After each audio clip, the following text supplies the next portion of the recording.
Como prometi a vocês, nesta segunda parte da nossa primeira videoaula, nós vamos ver aí alguns slides introdutórios à disciplina.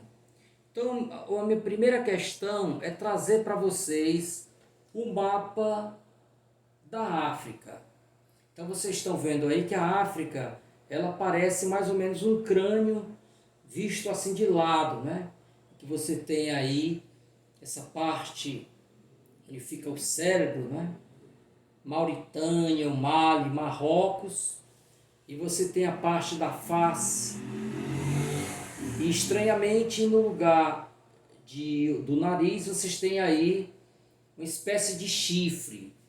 E esse é o nome que realmente os estudiosos costumam utilizar para falar dessa região da África, o chifre da África, onde você tem a Etiópia, a Somália, o Quênia, ou seja, aquela região lá em que nascem, que brotam aí os maratonistas maravilhosos que vencem aí as Olimpíadas, que vencem a nação silvestre.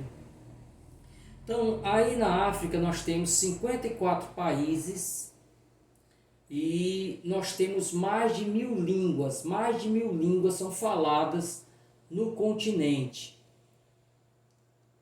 Boa parte da África ficou dividida entre franceses e ingleses, né?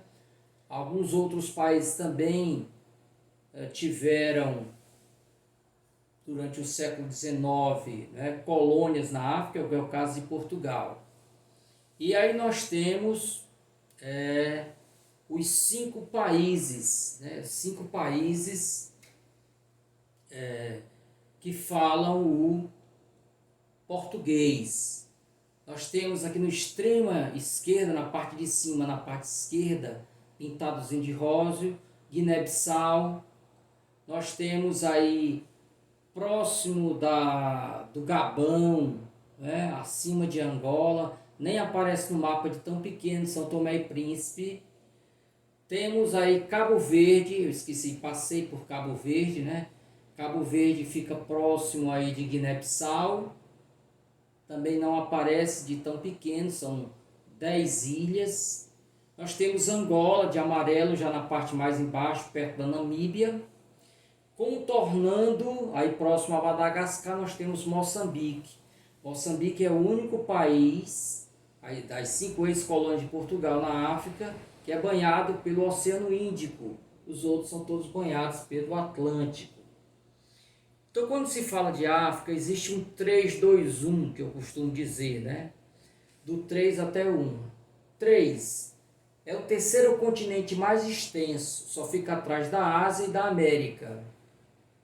2 é o segundo continente mais populoso da Terra, só fica atrás da Ásia. Claro, porque na Ásia nós temos a Índia e a China, que tem mais de 1 bilhão, cada um tem mais de 1 bilhão de habitantes. E finalmente o 1 é o mais pobre de todos os continentes. Dos 30 países mais pobres do mundo, pelo menos 21 são africanos, né? Muitos desses países atravessaram guerras, passaram por guerras. Alguns deles até hoje existem conflitos internos, né? Facções que lutam entre si. Quase 2/3 do portador de HIV estão na África. Possui 54 países independentes, além de colônias pertencentes a países de outros continentes, entre elas as Ilhas Canárias, que pertencem à Espanha. Aqui nós temos uma divisão da África de acordo com a posição geográfica dos países. Então, a África Setentrional, ou a África que fica ao norte, a África Ocidental, essa parte é em verde, a África Central em rosa, a África Oriental em laranja e a África Meridional, né, que fica no sul do continente. Então essa é uma das formas de dividir a África, ok? Uma outra forma de dividir é esta aí, a chamada África subsaariana, quer dizer, a África que fica debaixo do Saara, né? Onde há predominância de negros, a população desses países que ficam, são mais de 40 países, ficam abaixo do Saara, eles são predominantemente negros, a população é predominantemente formada por negros. E esses que ficam no extremo norte aí, acima que pega o Saara para cima, nós temos população branca, Egito, Líbia, Tunísia, Argélia, Marrocos e Saara Ocidental. Mas mesmo entre os negros, na parte de baixo, os negros têm diferenças também entre eles, né? Algumas vezes essas diferenças, mesmo que pequenas, serviram de motivo para verdadeiros genocídios, né? Foi o caso, por exemplo, que ocorreu em Uganda, entre os Tutsis e os... Poxa, esqueci agora o nome. Mas depois eu passo a citar, né? Bom, mas voltando aqui, como eu falava. Então, um segundo critério tem a ver com esse aspecto África branca ou setentrional, que é formado por 8 países, esses que estão em cinza. E a África subsaariana, formada por 44 países em que predominam os negros. Sobre a história da África, costuma-se olhar para a África como aquela terra lá em que de pessoas analfabetas que foram escravizadas. Mas nós não podemos perder de vista que o Egito fica na África, né? Então, uma das civilizações mais antigas de todos os tempos era africana, né? Então, a África é considerada o berço da humanidade porque os fósseis de hominídeos mais antigos foram encontrados naquele continente. É o caso de Lucy, né?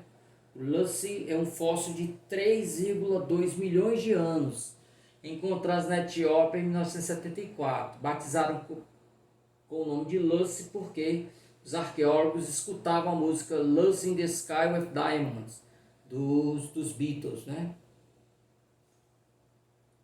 Voltando para cá. Então, o Egito foi provavelmente o primeiro estado a constituir-se na África há cerca de 5.000 anos. Então, quando você pega aquele mapa que eu trouxe para vocês, a África parece, entre aspas, destinada a um isolamento. Da parte sul, a parte leste e a parte oeste, nós temos os oceanos, Atlântico e Índico. Do lado de cima, nós temos aí o mar Mediterrâneo, de forma que a África ainda tem a questão dos desertos, né, que eu esqueci de citar. Eram todas barreiras que impediam essa relação mais frequente com outros povos, ok? Então, provavelmente os portugueses foram os primeiros ibéricos a chegar na África, né? Então, já em 1415, os portugueses já estavam na África, ok? Tem aí a questão da divisão da África entre os europeus. Houve uma conferência lá em Berlim, realizada de 15 de novembro de 1884 até 26 de fevereiro de 1885, em que as nações da Europa, os Estados Unidos também, dividiram com régua e com um passo a África entre eles, né? Então, quem ia ficar com quem? E nessa conferência de Berlim, estabeleceu-se, portanto, né, essa partilha da África. Após a Segunda Guerra Mundial, o que é que acontece? A Europa estava destruída, ela tinha que se reconstruir. Então, muitos países, muitas potências europeias foram negociando a saída da África, ok? Não foi o caso de Portugal. Salazar preferiu continuar com as suas colônias, causando, é claro, insatisfação. E vocês imaginem esses países todos vendo os seus vizinhos se tornarem independentes, né? E eles continuavam como colônia. Aí um retrato da Conferência de Berlim. Acho muito interessante essa foto porque o negro está aqui no canto, apenas observando. Naquela mesa ali, o destino dele está sendo discutido, mas ele não tem voz, ele não participa, né? Aqui, como a África foi dividida, né? Foi dividida depois da Conferência de Berlim. Né? Vocês notem aí a França em azul claro e a Grã-Bretanha assim, nessa cor aí, uma espécie de laranja. Vejam como eles dominam aí, como eles são os países que mais colônias tiveram na África, ok? Aí uma fala de um historiador do Congo falando sobre a questão da exploração, né? Principalmente da mão de obra escrava, né? Escravizada. Palavras dele, Elikia Mipkolo. O continente africano foi sangrado dos seus recursos humanos através de todas as rotas possíveis. Do outro lado do Ceará, através do Mar Vermelho, a partir dos portos do Oceano Índico e do outro lado do Atlântico. Pelo menos 10 séculos de escravidão para o benefício dos países muçulmanos, do 9º para o 19º, 4 milhões de pessoas escravizadas, exportadas através do Mar Vermelho, outra de 4 milhões através dos portos Swahili do Oceano Índico, talvez até 9 milhões ao longo da rota de caravanas transsaarianas, quer dizer, através do Saara, e de 11 a 20 milhões de negros, dependendo do autor, através do Oceano Atlântico. Uma vez numa palestra, eu escutei uma coisa terrível. O autor que trazia lá a fala disse que se o mar se evaporasse toda a água do mar, nós veríamos a listra de corpos, né? A rota de corpos. Poderíamos saber por onde os navios passavam, carregando escravos, escravizados, melhor dizendo, apenas vendo a trilha de corpos.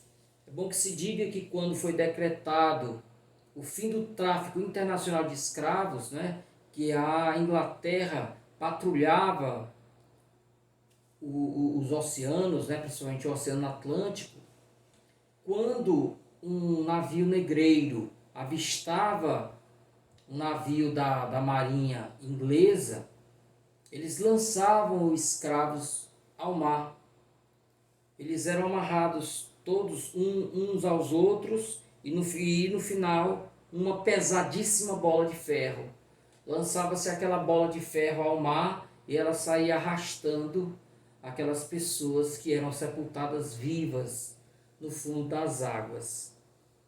Então, para que nós nunca esqueçamos a barbárie que foi a escravidão, a diáspora africana.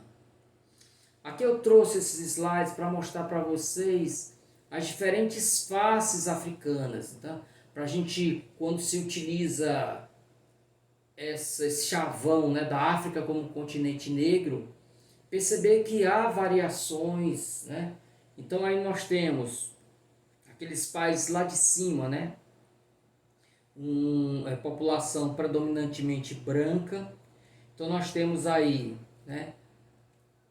Eu citei os árabes, essa moça bonita aí, os berberes e os tuaregues que atravessam o deserto. Entre os negros nós temos diferenças também, as mais variadas. Aqui nós temos, por exemplo, os bantus, que são pessoas da pele mais escura, mais baixas, né, mais fortes. Em Angola, em Moçambique, vieram muitos desses escravos bantus trabalhar no Brasil. E nós temos os nilóticos, que são negros bem altos, né?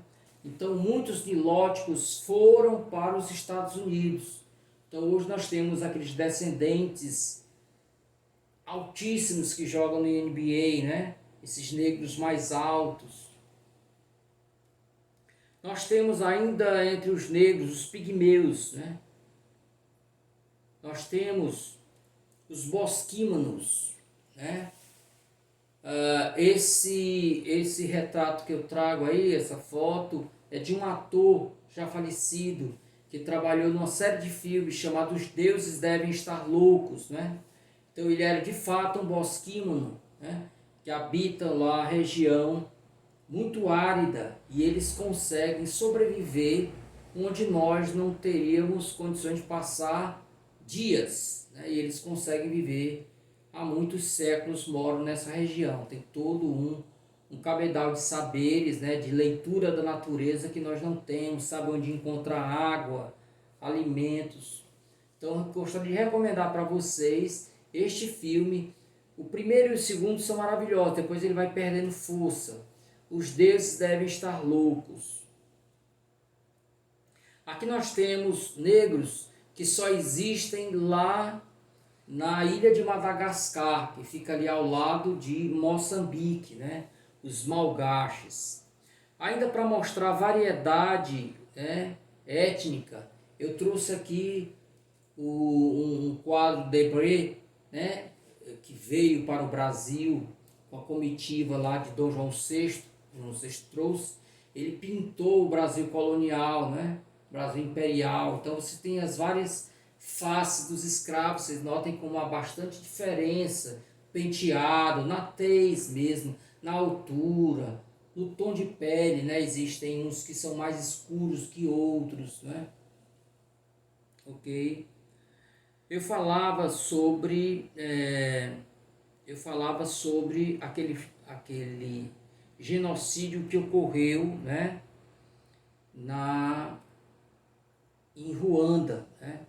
Só para lembrar a história, o que foi que realmente aconteceu. Estou citando aqui o filme Hotel Ruanda. Existe um outro filme chamado Tiros em Ruanda. Então, para quem tem estômago forte, para saber o que aconteceu nesse período.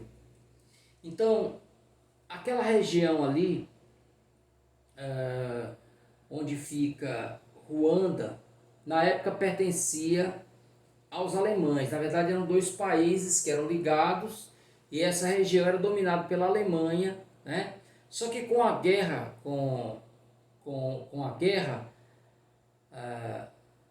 a Primeira Guerra Mundial, a Alemanha saiu, foi substituída pela Bélgica. Então, quando os belgas chegaram lá em Ruanda, eles privilegiaram os Tutsis. Os Tutsis, vocês estão vendo aí na segunda foto, 3 etnias lá de Ruanda. Os Tutsis, que são bem altos, são nilóticos, né? Os Hutus, que são bantus, mais escuros, mais baixos, mais fortes. E os Tuá, que são pigmeus, aí, próximo ali aos pigmeus, né? Então os Tutsis eram minoria. E os belgas se ligaram a eles para uma forma de comandar os demais negros. Quando os belgas se afastaram, saíram do país, né, em 1959, aí os Hutus passaram a se vingar dos Tutsis, mas se vingar de uma maneira totalmente bárbara, selvagem. As pessoas eram cortadas, queimadas vivas, né, no meio da rua, quando descobriram que eram Tutsis. Muitos fugiram, os que não conseguiram foram massacrados, né? Então, a coisa de tocar fogo na aldeia para morrerem todos queimados, quem conseguisse sair era morto a facão, era uma coisa terrível, né? Então tudo isso por conta da diferença da pele. são negros, mas eles enxergam diferenças entre eles suficientes para criar a cisânia, né? Mostrando, portanto, que o preconceito é, sobretudo, humano, né? Bom, passo agora a falar das ex-colônias de Portugal na África. Aí eu tive o cuidado de trazer em vermelho os 5 países. Alguns são tão pequenos que a seta é maior do que o país, né? Então, começando na parte mais de cima, Cabo Verde, são 10 ilhas. Guiné-Bissau, não confundir com a outra Guiné, existe uma outra Guiné ao lado dela, mas é a Guiné-Bissau.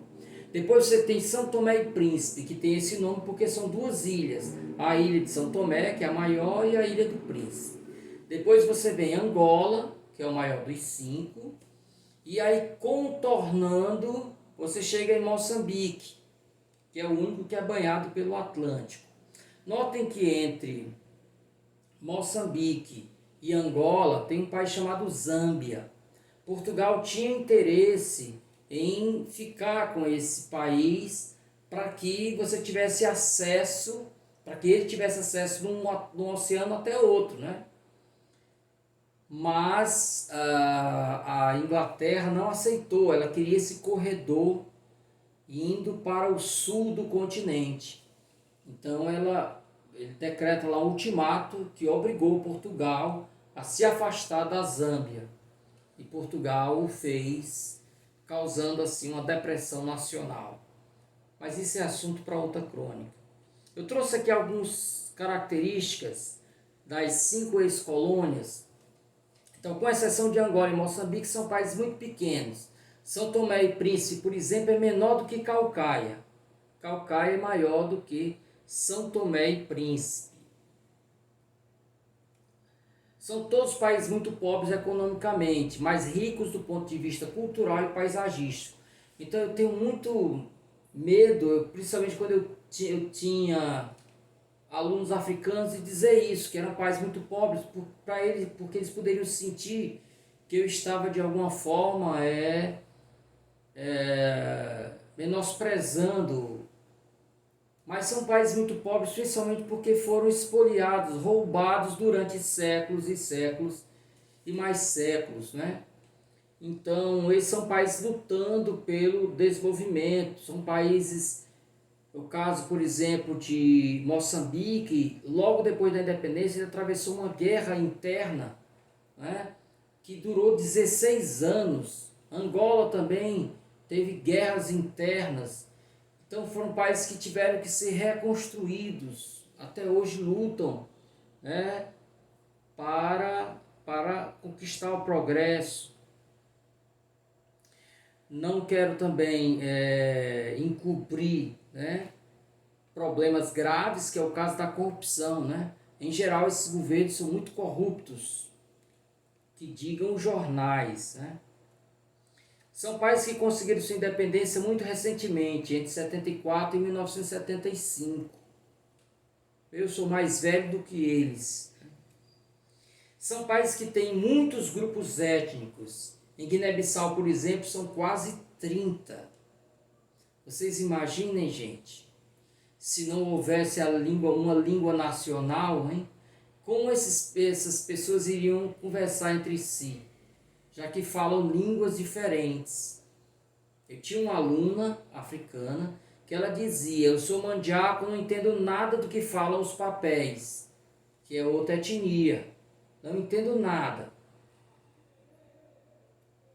São países que, apesar de terem o português como língua oficial, falam línguas tribais ou crioulo, que existem vários crioulos. Deixa eu explicar isso. É o seguinte: crioulo, como eu falei, é a mistura da língua tribal com a língua portuguesa. Quanto mais escolarizado for a pessoa, mais ele vai falar um crioulo próximo da língua portuguesa. Quando menos acesso à escola, ele vai tender a falar uma língua mais próxima da língua tribal. Por isso há variações, né, dentro do crioulo, não existe uma unificação.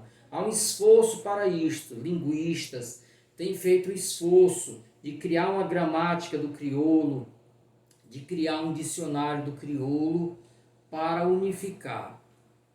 Aqui eu trouxe algumas informações sobre os países. Então, nós vamos voltar, quando estivermos trabalhando cada literatura dessas, nós vamos voltar. Mas rapidamente, Cabo Verde é formado por 10 ilhas, uma delas não é habitada. A Guiné-Bissau tem uma parte continental, quer dizer, ligada à África, e uma outra formada por ilhas, chamado Arquipélago dos Bijagós, que é uma das etnias de Guiné-Bissau. São Tomé e Príncipe, como falei, é formado por 2 ilhas. Angola, existem mais de 20 línguas nacionais. As principais são o Umbundo e o Quimbundo. Apesar de Umbundo ser falado por mais pessoas, o Quimbundo é mais privilegiado, porque é a língua da capital, ok? Então, Umbundo, Quimbundo. Observem a bandeira do país, né? Uma roda dentada e um facão. Qualquer semelhança com a bandeira da União Soviética não é mera coincidência. Esses 5 países, quando se tornaram independentes, se tornaram socialistas. Eram governos socialistas, né? Então aí é um espelhamento aí da bandeira da União Soviética. Finalmente, Moçambique, são várias línguas também, né? E é o único dos 5 ex-colônias que são faladas, a única das 5 ex-colônias